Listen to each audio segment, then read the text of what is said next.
ಕನ್ನಡಿಗರನ್ನ ಕೆರಳಿಸೋ ಪ್ರಯತ್ನವನ್ನ ಕಮಲ್ ಹಾಸನ್ ನಿರಂತರವಾಗಿ ಮಾಡ್ತಾನೆ ಇದ್ರು. ಇಲ್ಲಿ ತನಕ ಅವರು ಕ್ಷಮೆ ಕೇಳುವಂತಹ ದೊಡ್ಡ ಔದಾರ್ಯವನ್ನು ತೋರಿಸ್ತಾ ಇಲ್ಲ, ಉದಾರತೆಯನ್ನು ತೋರಿಸ್ತಾ ಇಲ್ಲ.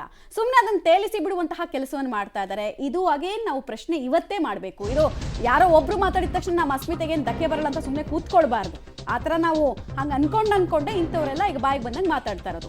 ಇಲ್ಲಿ ತನಕ ಕ್ಷಮೆ ಕೇಳ್ತಾ ಇಲ್ಲ ನಟ ಕಮಲ್ ಹಾಸನ್. ಕ್ಷಮೆ ಕೇಳೋದಕ್ಕೆ ಕಮಲ್ ಹಾಸನ್ಗೆ ಇವತ್ತೇ ಡೆಡ್ ಲೈನ್ ಅನ್ನ ಕೂಡ ಕನ್ನಡ ಪರ ಸಂಘಟನೆಗಳು ಕೊಟ್ಟಿತ್ತು. ಬಟ್ ಅವ್ರು ಯಾರೇ ಅಂತ ಅಂದಿಲ್ಲ. ಬೆಂಗಳೂರಿಗೆ ಬಂದು ಕ್ಷಮೆ ಕೇಳುವಂತೆ ಹೋರಾಟಗಾರರು ಪಟ್ಟು ಹಿಡಿದಿದ್ರು. ಬಟ್ ಅವ್ರೇನು ಕ್ಷಮೆ ಕೇಳಲ್ಲ, ನಾನು ಪ್ರೀತಿಯಿಂದ ಹೇಳಿದ್ದು ಅಂತ ಅದಕ್ಕೆ ಬೇರೆ ರೀತಿಯಾಗಿ ಲೇಪನವನ್ನ ಹಚ್ಚೋದಕ್ಕೆ ಮುಂದಾಗಿದ್ದಾರೆ. ಹೇಳಿದ್ದು ಬೇರೆ, ಅರ್ಥ ಇದ್ದಿದ್ದು ಬೇರೆ. ಆಮೇಲೆ ಇವರನ್ನು ಕೂಡ ಕಮಲ್ ಹಾಸನ್ ಅಂತಹ ನಾಯಕರನ್ನ ಕೂಡ ನಮ್ಮ ಕನ್ನಡದಲ್ಲಿ ಕೆಲವರು ಡಿಫೆಂಡ್ ಮಾಡ್ಕೊಳ್ಳೋದಕ್ಕೆ ಇಂಡೈರೆಕ್ಟ್ ಆಗಿ ಬರ್ತಿದ್ದಾರೆ. ವ್ಯಕ್ತಿತ್ವ ಎಂಥದ್ದು ಅನ್ನೋದು ಅವರ ಈ ಭಾಷೆಯಲ್ಲಿ ಅರ್ಥ ಆಗುತ್ತೆ. ಮಾಡಿದ ತಪ್ಪಿಗೆ ಕ್ಷಮೆ ಯೋಚಿಸಲ್ಲ ಅನ್ನೋದಾದ್ರೆ ಅಂತ ವ್ಯಕ್ತಿಗೆ ಕನ್ನಡಿಗರು ಸಹ ಯಾವುದೇ ಮುಲಾಜನ್ನ ತೋರಿಸಲ್ಲ ಅನ್ನುವ ಸಂದೇಶವನ್ನ ರವಾನೆ ಮಾಡಬೇಕಾಗತ್ತೆ, ಕಳಿಸ್ಕೊಡ್ತೀವಿ.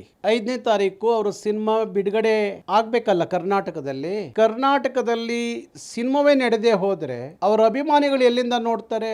ಅವರು ಬಂಡವಾಳ ಹೂಡಿದ್ರೆ ಬಹುಶಃ ತಕ್ಷಣ ಇಷ್ಟೊತ್ತಿಗೆ ಕ್ಷಮೆ ಯೋಚಿಸೋರು. ಅವರು ಬಂಡವಾಳ ಹೂಡಿದೇ ಇದ್ದಾಗ, ಯಾರೋ ಬಂಡವಾಳ ಹೂಡಿದಾಗ ಅವ್ರ ಕಷ್ಟ ಏನು, ಆ ನಿರ್ಮಾಪಕನ ಕಷ್ಟ ಏನು ಅನ್ನೋದು ಕಮಲ್ ಹಾಸನ್ ಅಂತವ್ರಿಗೆ ಅರ್ಥ ಆಗಲ್ಲ ಅಂತ ಭಾವಿಸಿದ್ದೇನೆ. ಈ ಕಮಲ್ ಹಾಸನ್ ಅವರ ದುರಾಂಕಾರದ ವರ್ತನೆಗೆ ಕರ್ನಾಟಕ ರಕ್ಷಣಾ ವೇದಿಕೆ ತಕ್ಕ ಉತ್ತರವನ್ನ ಕೊಡುತ್ತೆ. ಯಾವುದೇ ಕಾರಣಕ್ಕೂ ಕಮಲ್ ಹಾಸನ್ ಇಲ್ಲಿ ಕ್ಷಮೆ ಯೋಚಿಸದೆ ಅವನ ಸಿನಿಮಾಗಳನ್ನ ಬಿಡುಗಡೆ ಮಾಡಲಿಕ್ಕೆ ಕರ್ನಾಟಕ ರಕ್ಷಣಾ ವೇದಿಕೆ ಬಿಡಲ್ಲ.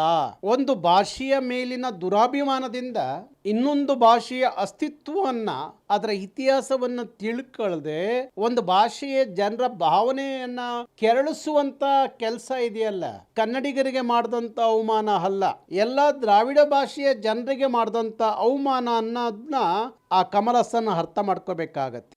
ಸರ್ಕಾರಕ್ಕೆ ಗಡುವನ್ನು ಕೊಟ್ಟಿದ್ದೀವಿ. ವಾಣಿಜ್ಯ ಮಂಡಳಿ ಮಧ್ಯ ನ್ಯಾಯವನ್ನು ವಹಿಸಬೇಕು, ಎಲ್ಲರ ಗಮನವನ್ನು ಸೆಳೆಬೇಕನ್ನುವಂಥ ಒತ್ತಾಯವನ್ನು ಹೇರಲಿಕ್ಕೆ ವಾಣಿಜ್ಯ ಮಂಡಳಿ ಎದುರುಗಡೆ ಪ್ರತಿಭಟನೆ ಮಾಡಿದ್ದೀವಿ. ಈ ಕೂಡಲೇ ಎಚ್ಚರಿಕೆಯನ್ನು ಕೊಡ್ತಾ ಇದ್ದೀವಿ. ಯಾವುದೇ ಕಾರಣಕ್ಕೂ ಅವ್ರ ಸಿನಿಮಾ ಕರ್ನಾಟಕದಲ್ಲಿ ಬಿಡುಗಡೆ ಆಗಬಾರ್ದು. ಬೇಷರತ್ತಾಗಿ ಬೆಂಗಳೂರಲ್ಲಿ ಬಂದು ಕ್ಷಮೆ ಕೇಳಬೇಕು, ತಪ್ಪಾಯ್ತು ಅಂತ ಹೇಳಬೇಕಾಗತ್ತೆ. ಕನ್ನಡಿಗರ ರಕ್ತ ಕುದೀತದೆ. ಆದ್ದರಿಂದ ಯಾವುದೇ ಕಾರಣಕ್ಕೂ ಆ ಸಿನಿಮಾ ಬಿಡುಗಡೆ ಆಗಬಾರ್ದು. ಒಬ್ಬ ಹುಚ್ಚಿನ ರೀತಿ ಮಾತಾಡಿರೋದ್ರಿಂದ ಆ ಸಿನಿಮಾವನ್ನು ಬ್ಯಾನ್ ಮಾಡಬೇಕು. ಸಾಹಿತ್ಯ ಪರಿಷತ್, ಅಭಿವೃದ್ಧಿ ಪ್ರಾಧಿಕಾರ, ಕನ್ನಡ ಮತ್ತು ಸಂಸ್ಕೃತಿ ಇಲಾಖೆ ಎಲ್ಲರ ಜೊತೆಗೂಡಬೇಕು.